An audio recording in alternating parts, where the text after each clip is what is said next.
যে কেউ যদি আপনার গীবত করে তো পাল্টা তার গীবত করতে যাবেন না। যদি পাল্টা তার গীবত করতে যান তাহলে গীবত করার কারণে আপনার আমল নামাতে ফেরেশতা মণ্ডলী যত নেকি লিখেছিল সব নেকি এখন কি করবেন? ফেরেশতাগণ কেটে দেবেন। মনে করেন আপনার ফুফাতো ভাই আপনার নামে প্রচুর দুর্নাম করেছে, ও বলছে যে আব্দুর রহমান ভালো নয়, আব্দুল করিম ভালো নয়, আব্দুল জব্বার ভালো নয়, আব্দুল সত্তার ভালো নয়, এইভাবে দুর্নাম করে আপনার পিছন থেকে ছিঁড়ে ফেলে দিয়েছে একবারে। এমন তো অবস্থায় আপনিও বলছেন যে আমার ফুফাতো ভাইও ভালো নয়। এখন এই কথা যদি বলে দেন তো আপনার ফুফাতো ভাই আপনার দুর্নাম করার কারণে আপনার আমল নামাতে ফেরেশতা মণ্ডলী যত নেকি লিখেছিল এখন কি করবেন? ফেরেশতা মণ্ডলী কেটে দেবেন। এই জন্য আপনাকে শতদিন বলেছি কেউ এক জুতা মেরে দিলে দ্বিতীয় জুতা মারার চেষ্টা করিয়েন না। কেন? নেকি কোথায় আছে? আল্লাহ সুবহানাহু ওয়া তাআলার কাছে।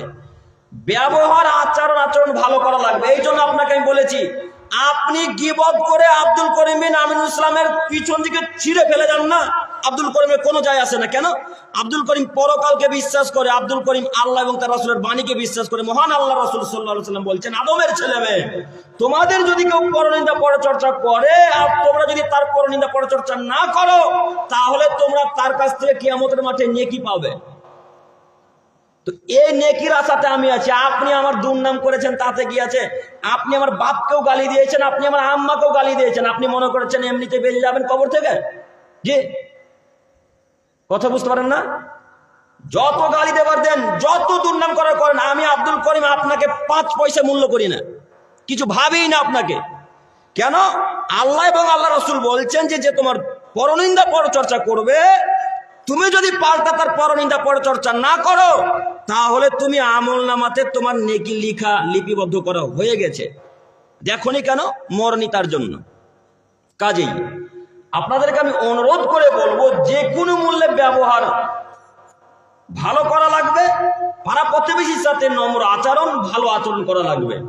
সাথে সাথে আরো কথা মনে রাখা উচিত, ভালো হবে যে কিয়ামতের মাঠে আল্লাহ সুবহানাহু ওয়া তাআলা যখন নেকিকে ওজন করবেন, কিয়ামতের মাঠে আল্লাহ সুবহানাহু ওয়া তাআলা যখন নেকিকে ওজন করবেন তখন সব থেকে যে নেকিটা ভারী বলে বিবেচনা করা হবে সেটা হলো সদাচরণ, নম্র আচরণ, ভালো আচরণের নেকি।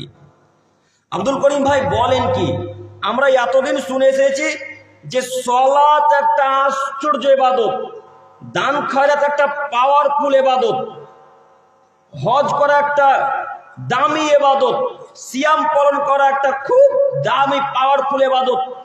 এত দামি দামি বিখ্যাত ইবাদতের নেকি কি ভারী হবে না? জি না।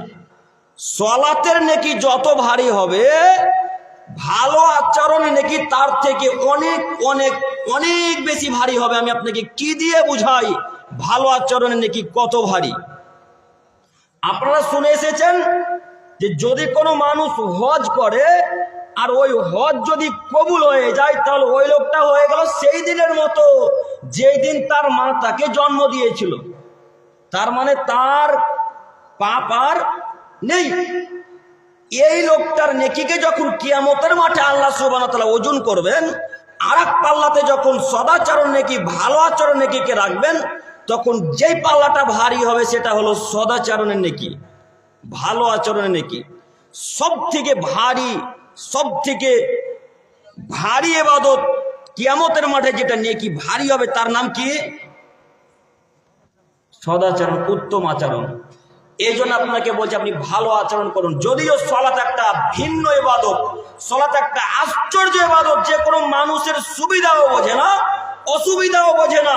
আপনি কোথায় আছেন, ট্রেনে, বাসে, ট্রাকে, প্লেনে, গরুর গাড়িতে, মাঠে ঘাটে, গ্রামে গঞ্জে, যেখানে থাকুন না কেন, যদি সালাতের সময় হয়ে যায় তো সারা পৃথিবীর মানুষকে, যারা মুসলিম হিসেবে পৃথিবীতে বসবাস করছে তাদের সকলকে যে কোনো মূল্যে 5 ওয়াক্ত সালাত আদায় করা লাগবে, যে কোনো মূল্যে।